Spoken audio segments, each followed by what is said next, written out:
7 નગરપાલિકાઓને મહાનગરપાલિકામાં ફેરવાશે। નવસારી, ગાંધીધામ, મોરબીમાં મહાનગરપાલિકા બનાવવામાં આવશે।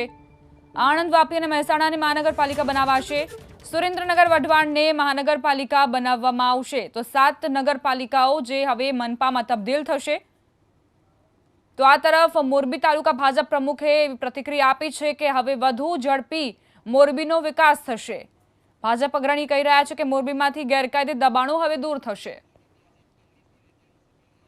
તો મોરબીમાં ભાજપ અને કોંગ્રેસના નેતાઓનું શું કહેવું છે તે પણ સાંભળી લઈએ।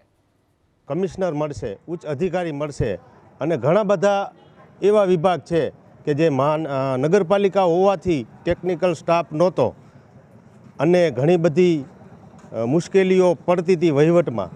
એ ટેકનિકલ સ્ટાફ મહાનગરપાલિકા થવાથી મોરબીને મળશે અને મોરબીના પ્રજાજનોને જે મુશ્કેલીઓ પડતી હતી એ આવનારા દિવસોમાં મ્યુનિસિપલ કોર્પોરેશન થતાં ઘણી બધી મુશ્કેલીઓનો અંત આવશે। રાજકોટ છે, સુરત છે કે બીજા મોટા મોટા જે મહાનગરો છે એ જે તે સમયે પહેલાં નાના જ હતા, એમાંથી મહાનગરપાલિકાનો એને દરજ્જો આપ્યો અને અહીંયા જે અધિકારીઓની જે ટીમ આવે છે એ પોતાની રીતે પોતાના ડિસિઝન પાવર ઉપર સરસ કાર્ય કરે છે અને એ મુજબ જોતાં મોરબી આવતા સમયમાં મોરબી રૂડું રળિયામણું અને રોડ રસ્તા પહોળા બધી રીતે સ્વચ્છ, સુંદર, સુદૃઢ બનશે એવી અમને સરકારશ્રી પાસે અભિલાષા આશા છે।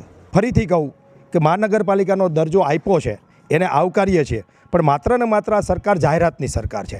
એટલે જાહેરાત પૂરતી છાપામાં વાહવાહી અને પ્રેસ મીડિયા પૂરતી વાત ન રહી જાય, એને જમીન ઉપર ઉતારવામાં આવે। જેમ ભાજપના મિત્રો કહે છે કે હવે ખૂબ રૂડું રળિયામણું મોરબી બનશે, એવી અપેક્ષા વિપક્ષ તરીકે, કોંગ્રેસ તરીકે રાખીએ છીએ અને એ વાસ્તવિક જમીન ઉપર ઉતરે, માત્ર પેપર ઉપર નહીં। મોરબીની અંદર રોડ અને રસ્તાની જે પરિસ્થિતિ છે એ એકદમ અત્યંત દયનીય હાલતમાં છે।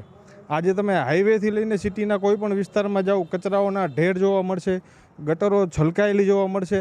આજે એક સામાન્ય માણસને, સામાન્ય વ્યક્તિને એક રોગચાળો લાગી જાય એવી પરિસ્થિતિમાં મોરબી નરકાકાર જેવી પરિસ્થિતિમાં છે। કારણ કે મોરબી પાલિકાની અંદર કોઈ રણીધણી નથી, વહીવટી તંત્ર દ્વારા કામ ચાલી રહ્યું છે। તો તાત્કાલિકના ધોરણે આ મહાનગરપાલિકાની જાહેરાત તો કરી છે, પણ આગામી દિવસોમાં જલ્દી ટૂંક સમયની અંદર મહાનગરપાલિકાની ચૂંટણી કરીને મોરબીને નવા સત્તાધીશો મળે એવી એક સરકાર પાસે અપેક્ષા અને આશા છે।